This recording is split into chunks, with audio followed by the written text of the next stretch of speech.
Hello, this is Lavistro, the Dragon of Cyberspace, coming to you with all news, tips, and tricks within the gaming spectrum. And it seems like Bandai Namco is making new choices on how they pay their executives, offering a more performance-based option. And while this sounds pretty good, it could also be pretty bad. We go to Automaton for the news. Bandai Namco Holdings is changing how it pays its executives according to an announcement published on May 8th. The revamped system will make executive salaries more dependent on how well they perform, an example, how much they contribute to the company. More specifically, fixed salary will also make up only about 30% of executive pay, while the remaining 70% will be performance-based. Previously, this ratio was about 40-60. In addition, 50% of the executive officers' total earnings will be stock-based as opposed to cash-based, with the goal of encouraging them to act in the interest of the company's shareholders. This percentage used to be 40%. And I'm kind of like icky or iffy on this because, well, companies that seem to focus on the shareholders tend not to focus on the customer. So while the focus on how they contribute to the company would be a good thing, making sure the company works well and everything else, this could also, in my view, go into a micromanaging situation, which we've seen devs complain about before, where the executives say, you should do this, you should do that,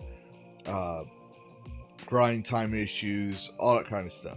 Now you got the shareholders. And while yes, you should always take the interest of your shareholders, what if those shareholders aren't gamers? What if they don't buy the products that you're selling? What if they just use you, invest their money into you and hope to get money back, and that's all they care about, money? And that's what business is, unfortunately. It's all about the dollar signs. Not just capitalism, but when you go work, you're trying to pay your bills, you're trying to do this, you're trying to do that, feed your kids, put your kids through college. So it's no secret that shareholders will be focused on the money. And that would be a good thing. But what if these people aren't focused on games and they want to preach a message? If there are shareholders that do that. Continuing on. The fixed base salary on Bandai's executives will be kept around $4.14 million per year in total, with a portion of it will go into shareholding plan to purchase company stock. On the other hand, bonuses will depend on how well Bandai Namco meets target related to profits, earnings per share, and sustainability. If performance goals aren't met, executives may not get no bonus at all. The total amount of bonus payments will be capped at either $4.14 million or 1.5% of net income attributable to shareholders for the year, whichever is lower. Although Bandai Namco Holdings has seen record-breaking profits in the past fiscal year, it aims to encourage long-term growth by making performance-based rewards more important for executives. Interestingly, the group has been doing the opposite when it comes to regular employees, folding some of its bonuses into base salaries starting from 2022. And that's the thing I am concerned about, because obviously they're not paying their regular employees very well, and executives get more money. Right? We've seen this before, and some people say tax the rich. Well, unfortunately, that doesn't work, because when you pinch nobility, it's the peasants who feel the pinch.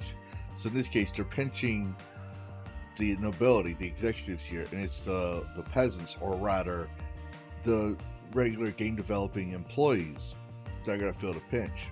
When a project's coming due, they're going to be harping on the own thing. Oh, you got to do this, you got to do this, call this person in. I don't care if his wife is pregnant. I don't care if she's sick. She needs to get in here. I don't care if she's on vacation. It's going to be more corporate focused. And what we're seeing for the past decade is that when a media company like a game company becomes more corporate, it becomes less of a game company. Therefore, it's not focused on its customers. Game companies and media companies need to thrive on their audience. They need to stay relevant. They need to interact with their audience. As opposed to something like Microsoft. What made Xbox do so well is Microsoft used its PC products, right?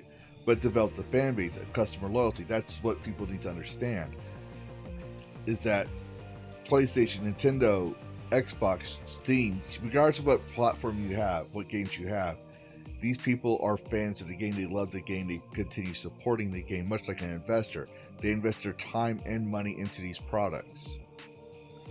So, performance-based is good, but if an executive is solely focused on the money and not the passion for the game or the company itself, it's not going to work. You can't buy loyalty. You just can't, because then loyalty becomes to the highest bidder. That's my concern. But maybe I'm overlooking at this. Maybe it's my personal bias against corporations. But what do you think, viewer? Do you think this is a good move for Bandai Namco, or do you think that this could cause a can of worms and shitstorm later on? Put your thoughts in the comments below. And as always, happy gaming.